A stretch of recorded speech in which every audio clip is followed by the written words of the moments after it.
Welcome to The Light, a series of monthly microclasses designed to expand your consciousness, embrace shamanic wisdom, unlock the power of magic, and connect deeply with Earth's energy. Led by Bernard Alvarez, a spiritual influencer, certified Reiki master, and dedicated teacher of shamanic, magickal, and earth-based practices. These classes offer powerful tools and insights to illuminate your path and empower your true self. Join us as we journey together, exploring ancient traditions and modern techniques to heal, grow, and live authentically. Step into the light. Hello, everybody, and welcome. My goodness, that opening always makes me feel like, whoa, I better give you a good show. Anyway, so welcome everybody to today. We are going to be doing a light class, but things are a little bit different. Normally, I like to teach a class on the third Tuesday of the month, and we call that series The Light. But ever since we started this new Shadow and Light campaign, I haven't really had the opportunity to do Q&A with you. So I decided that this month's quote-unquote light class is going to be a Q&A. I have gotten some really awesome questions from all of you already. I see Pyro, hi Pyro, on YouTube has already sent a question for us. And we are going to be doing that for the next half hour or so, probably or so. Knowing me, I like to run a little bit long. Anyway, so before we do that, I wanted to catch up with you. My goodness, I haven't had the opportunity to really share any updates with you. I know a lot of you are following me on Facebook and get to see some of my updates, personal updates, as well as on YouTube. Yeah, we do a little bit of everything now. Have you noticed? We're doing shorts and we're doing the Shadow podcast, which, I am really, really proud of this next month's Shadow podcast. I just finished writing, producing, and all that stuff.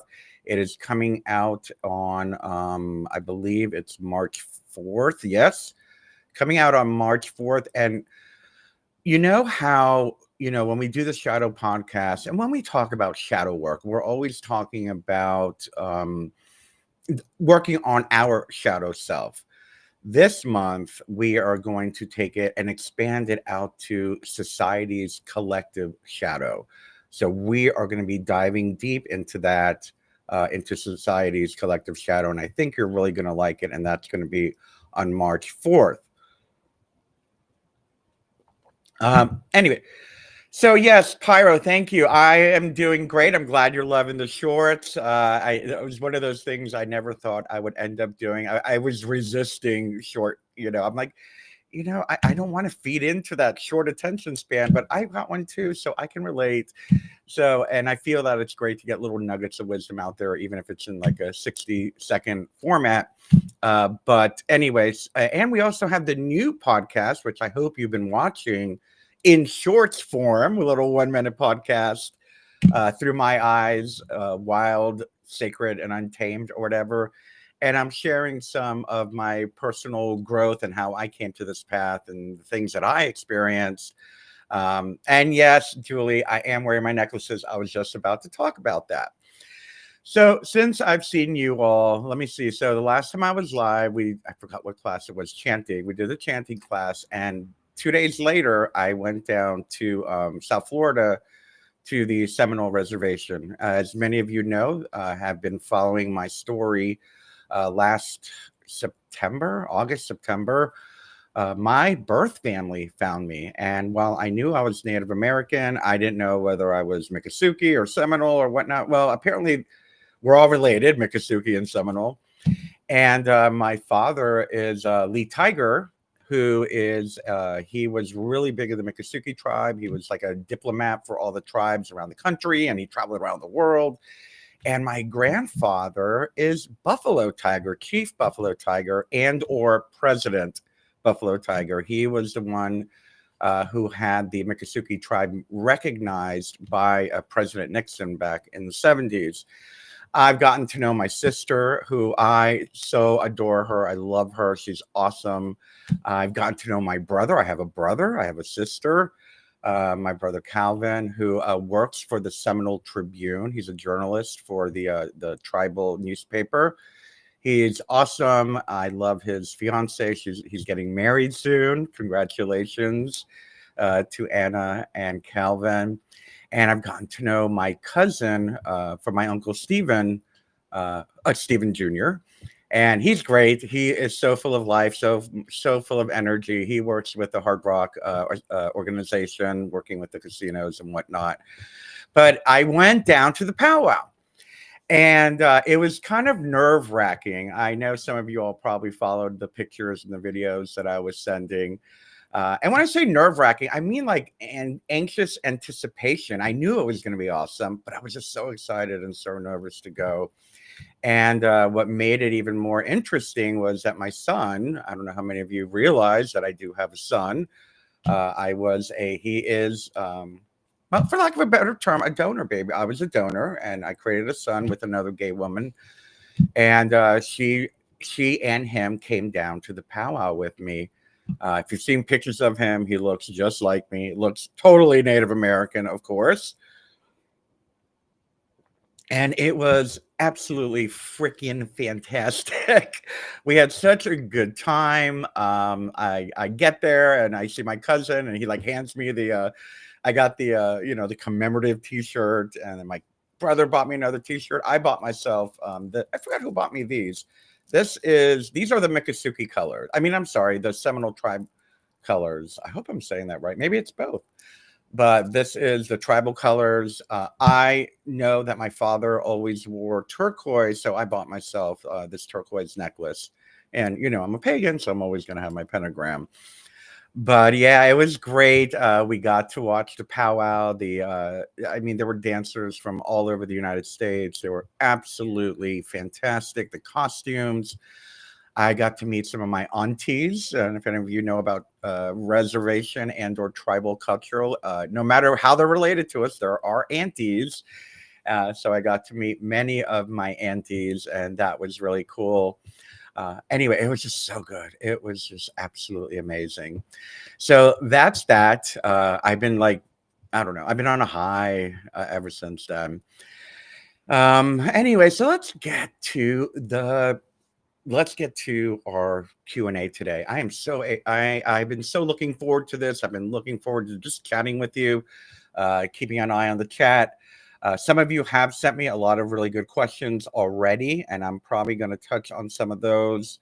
If you're in Facebook, I guess that's called a subscriber, and YouTube a member, a supporting member. So I'm going to prioritize those questions that you all sent me, I promise. And of course, I'm going to get to the ones that you've sent, but I see some questions going already. I want to start with the first one that I see. This is from Pyro PK on YouTube. And he says, my question is, I know dragon exists, but do you think they exist in spirit world and once in physical? That is a very good question. I do like dragon work. I do like working with them when I'm working with elementals. If you go back maybe 10 years, I interviewed these people that work with dragons, and that was their specialty. And they created these like dragon essences with the spiritual energy of the dragons that they commune with. I believe that now, as with most elementals, all elementals, unfortunately, they live in the, beyond the veil. I've been lucky enough to be able to pierce the veil and have relationships with some elementals. I've never really had a relationship with dragons. As far as like personally, I've worked with their energy. But yeah, I do believe they exist on the astral plane or spiritual plane or beyond the veil, whatever you want to call it. But did they, that's a good question. Did they once exist on the physical plane? My answer is there is so much history, what people would call fables or mythology or historical documents documenting the existence of dragons. I'm going to lean into most likely they're probably maybe at one time they were able to be seen in this realm. And I will equate that with my understanding of the Bigfoot, the Sasquatch. A lot of times we have Sasquatch here in the Roanoke Valley. And I have a friend, another shaman, actually, Azure Windwalker, who has them come onto her property. She has it's called the Amethyst Center. Check it out. She's got great stories about the Sasquatch. And she's had them come through energetic, I don't want to say energetic portals, but through the veil, for lack of a better term. And they've been seen and spotted. And I believe she might have some photos of the evidence. So things like that to me are, I don't want to call them astral creatures, but perhaps they live beyond the veil of human understanding and comprehension. So yeah, I believe they were here at one time. Anyway, Pyro, you have another question, but I'm gonna move on to somebody else first. Thank you.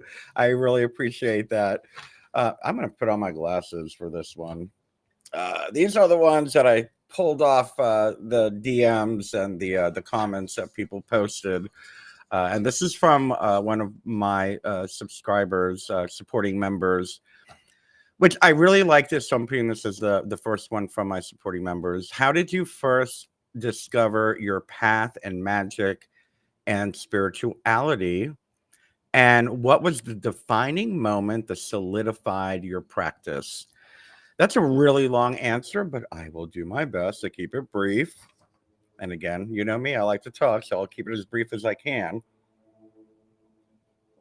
I discovered that my path in magic was a path in magic. I didn't even realize it was a path in magic. It was normal for me. When I was growing up, I was able to see spirits. I was visited by spirits a lot. I was attacked by spirits as a small child. I experienced instant manifestation, for lack of a better term. I was utilizing magic and intention work without realizing I was doing it because I didn't know what it was. I was 5 or 6 years old. By the time I was 8 or 9 or 10, pre-puberty, I realized that I am really drawn to this. And, I have to thank, if you're watching the Through My Eyes, the Through My Eyes podcast, I have to thank my family who raised me, my Latin family, my Cuban family who raised me, because I was raised around Santeria practitioners. And while my mom wasn't necessarily in like a Santeria, I don't know what they call them. I'll call it a coven, but it's not that. So forgive me. I mean no disrespect, but I did have family members that were members of Santeria groups. So it was all around me all the time. And I got to see the practices, and I think that had a lot to do with the way I focused or honed in on magic and the spirit world. Besides the fact, again, I was being visited by spirits, which was scary but fun, all the same. So the defining moment, it says, what is the defining moment that you realized, that this was your practice? The defining moment for me was, I'll say I dabbled in my late teens and my early 20s. But when I knew that I had to embrace this as my identity, so I think that I'll move to, maybe that's not answering the question, but I'll move to when did I embrace magic and shamanism, whatever you want to call it, medicine work, as my identity was after Hurricane Wilma. Before Hurricane Wilma, yes, I was dabbling. I was teaching classes. I ran a coven. I was running a high magical coven. And after Hurricane Wilma, I lost everything. And I mean everything. I lost every family photo. I lost, childhood heirlooms, things from my father, my mother, my grandma, whatever. I lost everything. I was left with nothing. And I believe that freed me, for lack of a better term. I felt like I had a clean slate, and I'll never forget. I had a conversation with one of my childhood friends who also happens to be I'll say a pagan. I'm not saying their name, so I'm going to say they are a pagan, or at least have pagan beliefs. That when I lost everything, and it turned out that the people I was surrounding myself with, 99% of them were not helpful. 99% of the people who I thought were my friends were not there for me.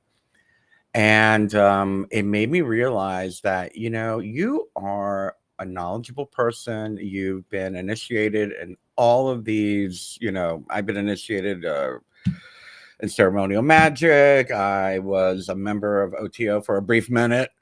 For a minute. I was I was a member of multiple covens and a high priest of a coven.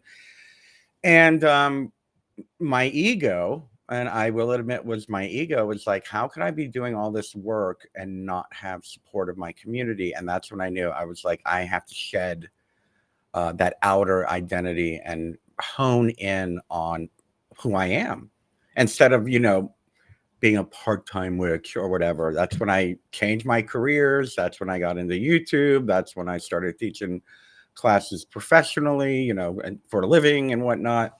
So that changed everything for me. So yeah, that moment was Hurricane Wilma and losing everything that I owned. So that made, and I see that happening today. And I have such empathy for people who are going through these disasters. I'm in Virginia. I'm seeing what's happening in Tennessee. I saw what happened in Asheville. I've seen what happens, with the fires and all that. I understand that. And I understand what it's like to lose everything. I moved to Roanoke as a climate change, I don't want to say refugee, but you know what I'm saying? I was a climate change immigrant or emigrant or whatever. So that's what changed it for me. It was like, okay, you gotta lean into this and be who you are. Pyro PK, I'm going to answer your next one. I know they have a few more underneath you, but I'm going to say, he says, or I don't know if it's a he, she, or they. So they, I'll just say, have you heard of pyromancer or pyromancy? And it's very interesting. You mentioned that. My housemate is very interested in pyromancy. Not only that, what's the thing? I used to do it also. Fire scrying is the big thing. I used to play with pyromancy a little bit. I was actually trained in it. They would do this test with me where I had to no, I was never able to start a flame, by myself. Yeah, the flame had to be there. But I used to be able to manipulate the flame with just drawing it up or making it stretch or using my mind to direct it. But that was as far as I got into it. But yeah, it's a very interesting practice. I don't know if that's what you mean, but yes, thank you. Let's move on to another one of my supporters' questions, which means I got to put on my glasses again so you get to see the reflection of my screen. What are some daily Okay, good. Thank you. This is a good one. What are some daily mindfulness or magical practices you swear by for staying grounded and spiritually aligned? Okay. It depends where you are on your path. I believe that in the beginning, if you are very dedicated to becoming a true magician, if you're dedicated to becoming a true magical witch versus a religious witch, there's a difference. I don't know if you all realize there's pagan spirituality, and then there's witchcraft, which is within paganism, and or actually witchcraft is in every religion. But if you're talking about that, then I believe that at the beginning it's very important to do I'll just share what I did. I was asked to do the whole we did the Golden Dawn thing, so I'll just leave it at that. I did the Golden Dawn thing where I had to do the saluting the sun at the morning ritual. I did one at noon, I did one in the evening, and then I did one before I went to bed. So I would do short, like 5-10 minute rituals 4 times a day. That was me when I was a beginner. I was, I don't know, 27, 28, something like that. This camera angle is driving me crazy. I want you to be able to see me like I'm looking at you. Anyway. So in the beginning, I believe, yes, more practice is important. Meditation 2 or 3 times a day is going to be important. Depends how serious you want to get, how much you plan on using witchcraft or magic within your day-to-day life. Mindfulness leads to consciousness. And mindfulness for me is my interpretation of mindfulness, and the way that I see it is that mindfulness is the ability to pull yourself out of whatever the hell is going on around you, to pull yourself out of a busy traffic jam, a long line at the grocery store, to pull yourself out of the chaos of a busy home and bring your attention back to the moment. My big mindfulness practice used to be, I've changed it and I'll share what I do now momentarily. But my big mindfulness practice in the morning was to focus on every step I did when I was getting ready, not allowing myself to be in that automatic pilot, like, oh, putting on my shoes and running to the bathroom and brushing my teeth and brushing my hair and throwing on clothes. You know, a lot of that becomes very automatic pilot-y, but to focus on it. And one of the tricks that I did when I was doing my mindfulness, my beginners mindfulness practices, was I would, let's say I put on my right shoe first and my left shoe second, I would switch it just so I could be mindful. I would put on my left shoe first, then my right shoe. When I drove to work, instead of doing the automatic pilot thing, I would take a different route. I would mindfully choose to take a different route. That's a great mindfulness practice. And the one that I still stick with is my morning and nighttime routine when I'm in front of the mirror in the bathroom. When I'm brushing my teeth, when I'm cleaning my face, I stick to looking at my eyes. I stick to looking at my eyes, stick to looking at me cleaning my face or putting on my, oil of Olay, whatever I'm using, whatever's on sale at, whoever I'm buying it from that day. But being conscious of it and being in that moment. So for me right now, my mindfulness practice is my morning and nighttime routine, being in the moment. I have learned that if I'm not in the moment, I drop things. I'm very klutzy. I don't know how many of you are klutzy, but I am a known klutz. And if I am not mindful, I will drop that bottle of face cream. I will drop the toothbrush. I will drop the mouthwash bottle, whatever. I have the dropsies, and it gets worse as I get older. I've noticed.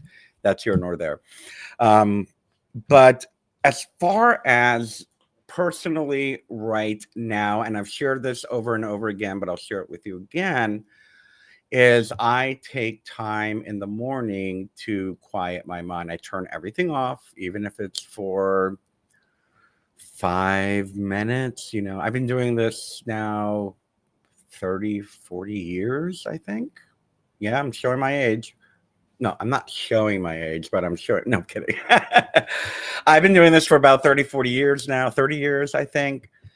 And I give myself at least 5 minutes of complete silence, and I will do my meditation. Pardon me, I have the loud motorcycle going by. I have the window open because the weather's nice enough to do that today.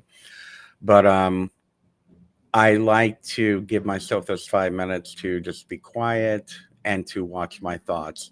That, I know there's a question about shadow work, but I'll get deeper into that question in a moment.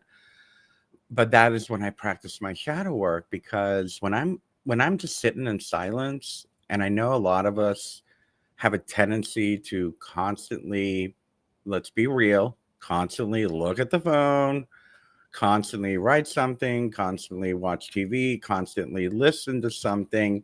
We're not listening to what's going on in our mind.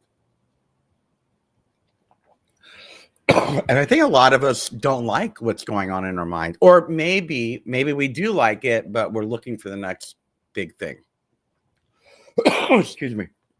I think for me, when I try to stay noisy, it's because I'm excited and I want to do the next thing. What am I doing? What are we going to do next? But when I have that silence, then all those weird thoughts that I haven't had time to think about, they come up. And a lot of that stuff has to do with my shadow work. So let's see, what is shadow work? Is it something dark? Very good question. So I'm going to kind of combine the end of my answer for this question with Pyro PK's answer question. Shadow work is a part of us. Okay, well, first of all, what is the shadow? The shadow is the part of us that we suppress. The shadow is the part of us that we're embarrassed about, that we are ashamed of. It's the traumas that you've been through.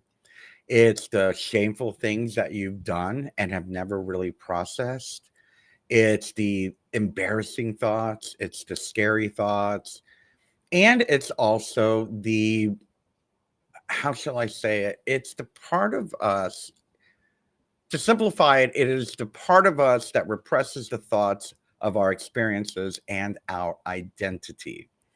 A lot of people equate shadow with the ego, which I don't agree with that. Yeah, maybe the shadow resides in the ego, or shadow work is a part of ego integration.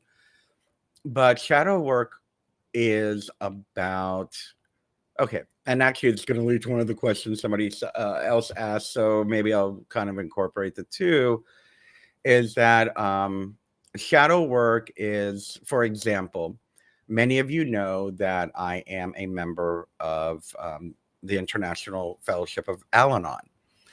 And that's for friends and families of alcoholics. I grew up in an alcoholic home. My best friend, who I lived with for 8 years, was a drug addict and alcoholic.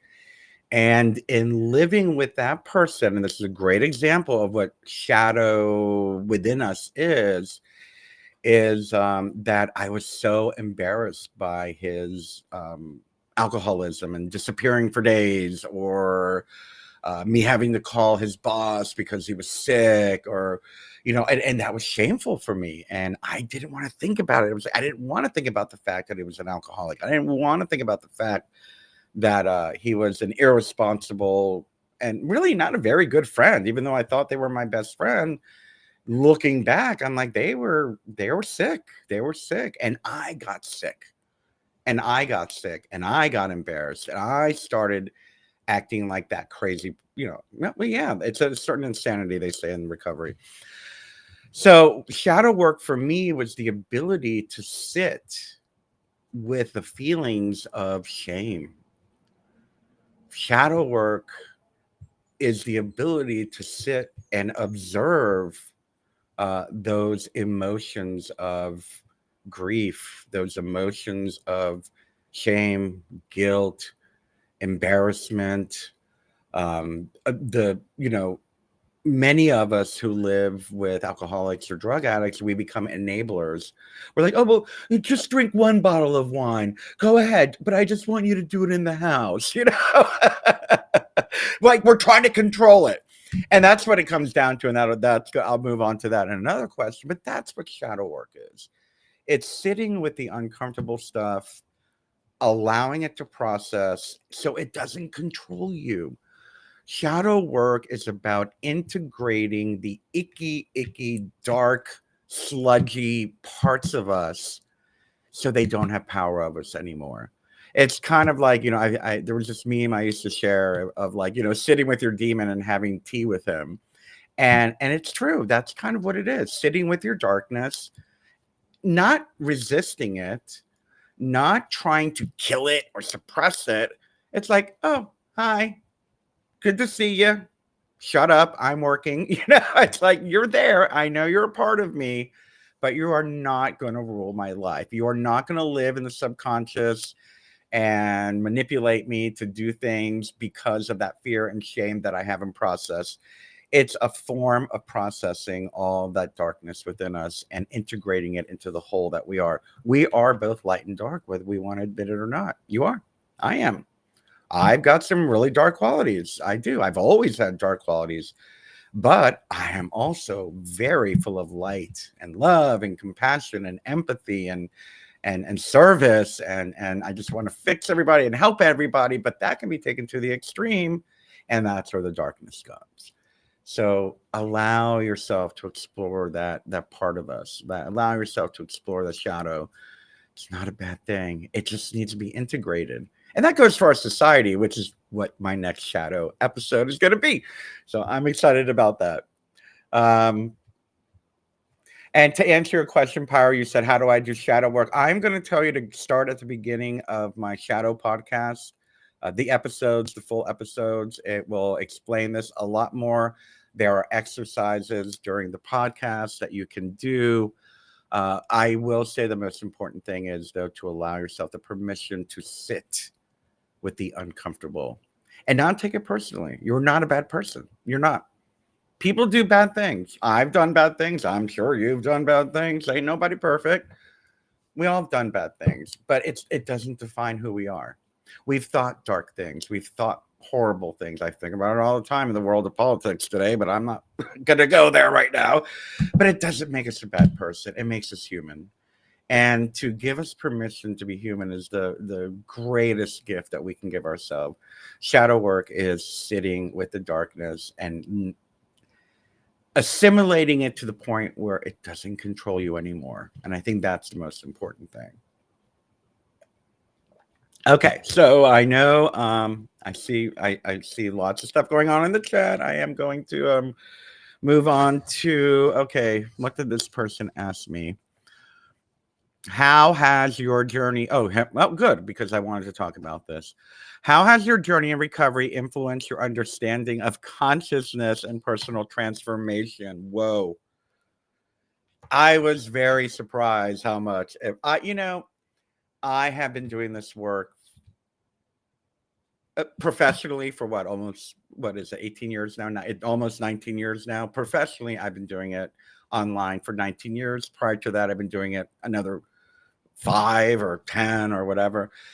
But and I've been doing the work, the trainings and the initiations. I'm a Reiki master, I'm a high priest, I'm certified in linguistics, and all these magical whatever consciousness, new agey certifications and whatnot. Yeah, that's fine. That's great. And I did do the work, but that kind of is academic.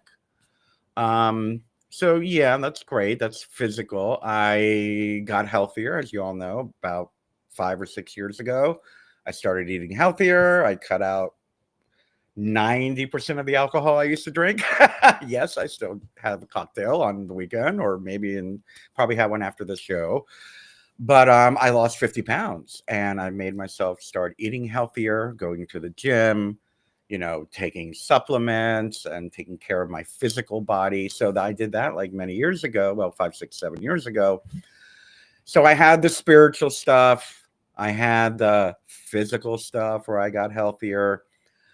But in recovery, I got to do the emotional stuff. I was completely oblivious to the work I still needed to do emotionally. And I think that's the most important thing I learned about recovery, is that it I won't say forces you. The word they use in any 12-step program, no matter what the 12-step program is. I'm in Al-Anon. I know people that are in Codependent Anonymous or AA or NA. They're all wonderful. With their Smart Recovery, which is a great organization for people that aren't very spiritual. But what I've learned in recovery is that we do have to face our darkness, that we do have to process what we've done, acknowledge it, and stop sweeping it under the carpet. about 6 months ago, maybe not even. I completed step 4, which is to make a searching and fearless moral inventory of our character defects. It took me over a year. It took me over a year. I did so many things in my youth that I was not proud of. Had so many reactions to the drug addicts and alcoholics in my lives that either was enabling them or just making me nuts. And what recovery has done is it's given me the opportunity to notice. And I've noticed, I've posted a couple things about this. I've noticed that I was doing spiritual bypassing.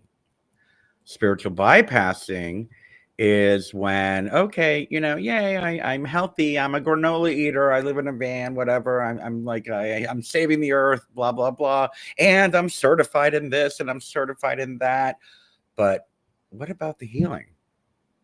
What about the inner healing that needs to take place? Have you had the courage to dig deep and, I don't know, go to therapy, get a spiritual counselor? I work with a lot of people. I'm helping them with their using using their spirituality, I should say, to dig deep and to cleanse themselves. Shamanic soul retrieval is one of the services I do, and that is a part of exactly what I'm talking about.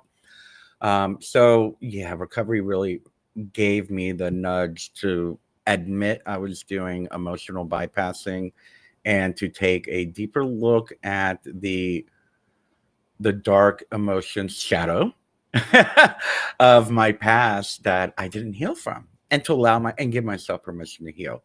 So I believe it's really important, whether you choose therapy, whether you choose a spiritual life coach like myself, whether you choose AA, NA, Al-Anon, whatever it is, and to have the courage to look deep and say, you know what, these things are still messing with me. They're living in my subconscious.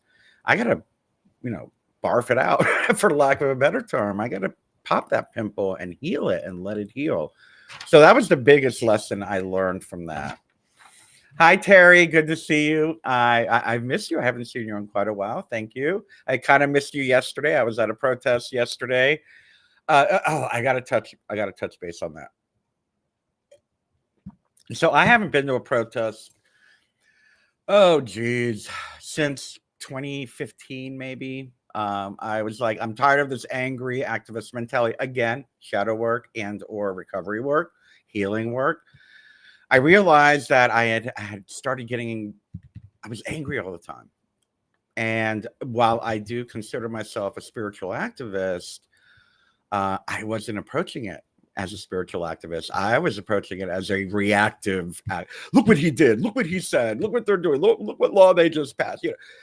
So I really backed off, and I was like, I thought I was a retired activist, but I'm going to say it, and I think that you will understand what I mean when you see the new shadow episode, that our world, that the United States, that Europe, that so many other countries around the world haven't had the opportunity to look at their collective shadow.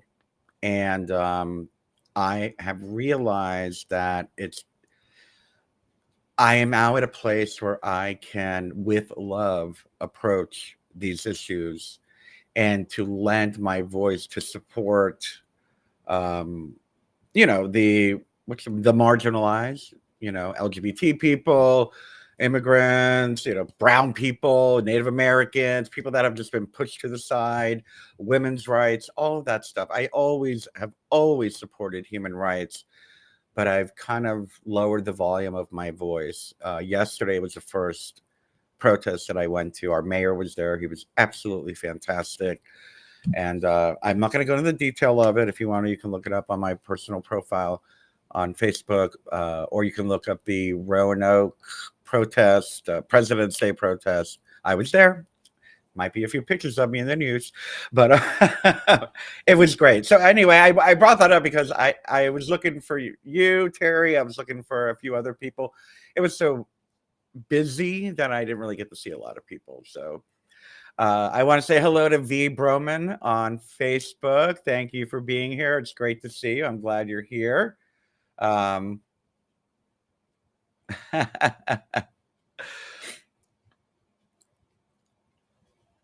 okay, you're pushing a lot of questions here, Pyro, and I'm going to try to do my best. But yeah, I'm going to answer this last one. Have you heard of a place? Pyro's asking, have you heard of a place called Avalon where it is said some elementals live? If I'm saying that name correct. Yes, of course I've heard of Avalon. As a matter of fact, there is a lovely movie that I love called The Mists of Avalon. It's a great book series. Also, I think it's just one book, but that book was a big part of my early pagan studies. It is the story of Arthur and Morgan Le Fay and all of that, but written from the female perspective, which I really, really appreciated. And so, yeah, I know what Avalon is. I know there have been some quote unquote ethnobiologists. Is that what we call them?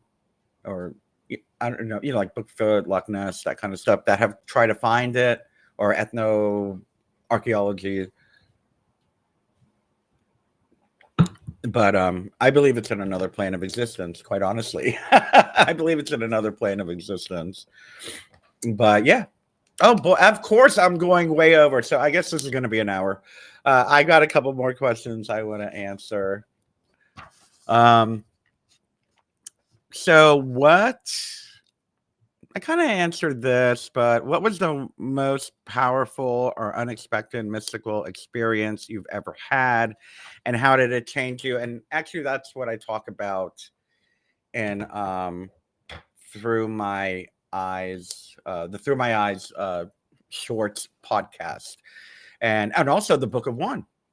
That was the most profound experience. That's when I saw who I truly was. That's when I truly understood what was happening in the universe, not in my city, not in my country, not on my planet, but in the universe. It really helped me to grasp universal laws and understand the reality of the fact that we are all one, we are all connected, and that it's all an illusion. So we need to really stop taking it so personally and be able to kind of guide and lead our focus and intention into being the creator versus the reactor. I'm doing my job for me now, and I'm not saying this is anyone else's path, but for me now, my job to be Bernard is to learn not to react to external circumstances, but to create, not to create external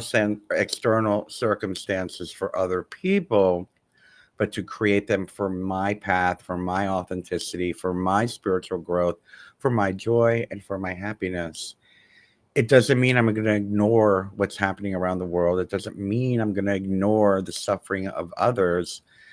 It just means that while I incorporate all of that into supporting, helping, caring, empathizing, becoming, being a community organizer or leader. I don't know how much y'all realize how much work I do here locally in Roanoke, Virginia. I am constantly busy with the Diversity Center and other organizations, as well as other nonprofits that I work with internationally and nationally. Yes, I do want to help create change, but my anchor, my foundation must be, and it's funny, I said this last night at an Al-Anon meeting, is that I've learned that it's through my connection. They call it the higher power, I call it goddess, whatever you want to call it. God, goddess, universe, source, I don't know, Krishna, whatever. But my alignment with that energy is what I ascribe to aligning with. I don't do it all the time. I know. I get angry. I react. But as far as building and creating, that's my focus. It's not about complaining, tearing down. It's not about reacting or playing the victim. I believe that we are all creators. I do. And I believe that we have the power to change the world. That's why I put out that spell, in case y'all didn't see it, to bind a tyrant. There are a few of them out there. I won't name any names, but there are many out there in the world. And I do believe in self defense magic. I don't consider it black magic, I consider it protection. If someone's causing harm on a wide scale, if someone's committing genocide, if someone is oppressing minorities or oppressing anybody, we have the opportunity as magical practitioners at least to weaken their effect on others. I don't want to hurt them. I just don't want them to hurt anybody else either. And check it out. There's a great spell I just put out called How to Bind a Tyrant. Anyway, so last but not least, I am going to end this because we are way over time. But let's see if I can read it without my glasses. What's something, I love this. What's something something about you personally your followers might be surprised to learn? And yeah, I put it out there. Hi Anna on Facebook. I put it out there in the description of today's show. So one of the questions that someone had sent me years ago, it was someone who had stopped by and they're like, I love your stories. I love your stories. I am a storyteller. I am one of those old people that love to tell my stories. But one of the stories that I had was, and I'll share this with you. When I was 19 years old, my mother knew that I was not, that I was of the LGBT persuasion. And she bought me a week at an LGBT resort in Fort Lauderdale. I loved my mother. I loved her. The woman who raised me, my Cuban mother, not my birth mother, but the woman who raised me, my mother, Violet. Thank you, Mom. She bought me a week at this hotel for my 19th birthday. And of course, that was the year. I don't know if anyone from Florida, that was the year that they went from the drinking age from 19 to 21. I was young, I was cute, whatever. They let me drink. So, nobody said anything back then. Anyway, so I stayed there for a week. I made friends with so many people. My partner at the time was also staying there with me. And we made friends with so many people that we just ended up room hopping and lived there for a month. And while we were there, they used to have this thing on Sundays called tea dance. I don't know if any of you old LGBT people remember what that is, but it used to be like a Sunday afternoon nightclub where it was just like a DJ full nightclub experience, but in the day on a Sunday afternoon. And I loved it. I thought it was so cool. So one of the regulars that were at the tea dance were the Village People. So I got to do shots with the Village People. Another one that used to hang out there was Bonnie Pointer from the Pointer Sisters. So I got to hang out and party with her. And that's only one hotel or one place. At that time, it was the late 80s, early 90s. So I got to go to a lot of really cool clubs and stuff in Miami Beach and South Beach. And I got to meet a lot of different celebrities, and it was the 80s and we were naughty when it came to partying. And I don't want to give names away, but I got to party with a few of them doing 80s partying stuff. I've outgrown it.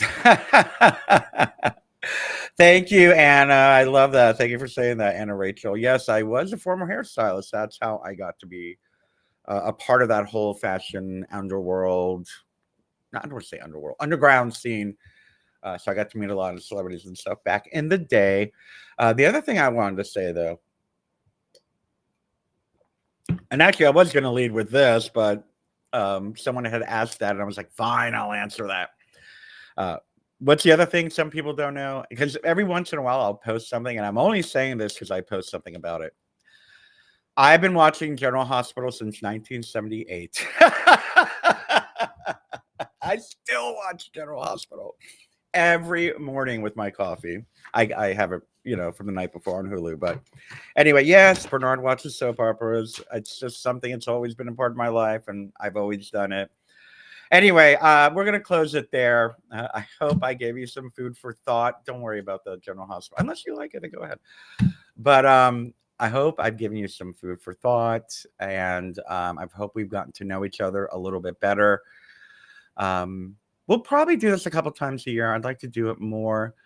But again, please be aware. And I want you to please tune in. It's already been produced, it's already been filmed and edited and all that, the new shadow episode, but I am going to be there in the chat with you. So I will be there on the YouTube chat, because I can't do both Facebook and YouTube at the same time when we do a premiere on this platform that we're using here. So I will be on the YouTube chat May 4th. For the shadow of society, the unconscious shadow or collective shadow of society. You're really going to like it. I think you're going to get a lot out of it. And please, by all means, leave comments. Let me know. I like to kind of go with what my followers or viewers are into. What are you into right now? Do you want me to bring in another teacher? Is there anything that you want me to teach you? What are the things that you're interested in? So I would love to know more. Let me know. I haven't really started working on the class for next month yet. So give me your ideas. Send me your comments. And please, by all means, keep sending me your questions. And what I do is I save them so we can do these Q&As. And that way I'll always have something to refer to. Anyway, thank you so much. I love you guys. And this was fun. Wow, I haven't done an hour hangout in quite a while, so it was great. Thank you. I love you. And yeah, I'll see you on the 4th. And of course, I'm on Facebook and YouTube every single day, so I'll be watching those comments. Take care now. I love you. Thank you so much for watching, my friends. If you enjoyed this video, please don't forget to give it a thumbs up, share it with your friends, and if you'd like to unlock some amazing exclusive perks like special classes, meditations, courses, and more, consider becoming a supporting member of my channel. Just click subscribe on Facebook or join on YouTube. I love you, friends, and I'll see you next time.